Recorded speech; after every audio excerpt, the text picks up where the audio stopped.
Hello friends. ఈరోజు మనము inner power అనే దాని గురించి కొంచెం డిస్కస్ చేద్దాము. ఎందుకంటే ప్రతి ఒక్కరిలో ఇన్నర్ పవర్ ఉంటుంది. కొంతమంది ఐడెంటిఫై చేస్తారు. కొంతమంది ఐడెంటిఫై చేయరు. దాంట్లో ఒక స్టోరీ తీసుకుందాం. ముగ్గురు ఫ్రెండ్స్ ఒక అడవిలో ఒక రన్నింగ్ రేస్ తీసుకుంటారండి. అడవిలో అంటే రన్ చేసుకుంటూ వెళ్తా ఉంటారు. అలా నవ్వుకుంటూ హ్యాపీగా జాలీగా వెళ్తూ ఉంటారు. కొంత దూరం వెళ్ళాక వాళ్ళకి అలసిపోతారు అందరూ ముగ్గురు. ఎంత అలసిపోతారంటే ఇంక వాళ్ళు ఒక్క స్టెప్పు తీసి ఇంకో స్టెప్పు ముందుకెయ్యాలంటే ఇంక మా వల్ల గాదు. అలా చేస్తే మేము చనిపోతాము అనే మైండ్ సెట్‌లోకొచ్చేస్తారనమాట.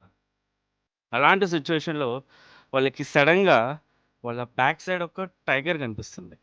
వాళ్ళ వెనకాల. ఎప్పుడైతే వాళ్ళకి టైగర్ కనిపియగానే వాళ్ళ మైండ్ బ్లాక్ అయిపోతుంది. ఇంక వాళ్ళు ఏం ఆలోచించకుండా వాళ్ళకి మైండ్‌లో ఏముండదు. ఆటోమేటిక్‌గా బ్లాంక్ అయిపోతుంది. ఆ బ్లాంక్ అయినప్పుడు వాళ్ళకి ఎక్కరలేని ఒక ఏందంటే దేని గురించి ఆలోచించకుండా ముందుకు పరిగెడతారు. అంటే ముందుకెలా పరిగెడతారంటే వాళ్ళ నెగెటివ్ థాట్ వాళ్ళకి ముందుండే గదా! ఒక స్టెప్ ముందుకేస్తే మేము చనిపోతాము అనే నెగెటివ్ థాట్ ఉండేది. అది ఇప్పుడు మైండ్‌లో ఉండదు వాళ్ళకి. వాళ్ళకి ఏం మైండ్‌లో ఉండకుండా వాళ్ళకి నెక్స్ట్ ఏందంటే ఎనకాల పులుంది మేము ఎళ్ళిపోవాలి అంతే. అదొక్కటే మైండ్‌లో ఉంది. వాళ్ళు వాళ్ళ ఇన్నర్ పవర్ అదే ఇన్నర్ పవర్. ఆ పవర్‌తోని వాళ్ళు అక్కడి నుంచి తప్పించుకుంటారు. సో, ఇక్కడేందంటే మనము మన ఇన్నర్ పవర్‌ని ఐడెంటిఫై చేసి సమ్ సిట్యుయేషన్‌లో మనం యుటిలైజ్ చేస్తే డెఫినిట్‌గా మనం సక్సెస్ సాధిస్తామనేది ఈ స్టోరీ మోరల్. Thank you.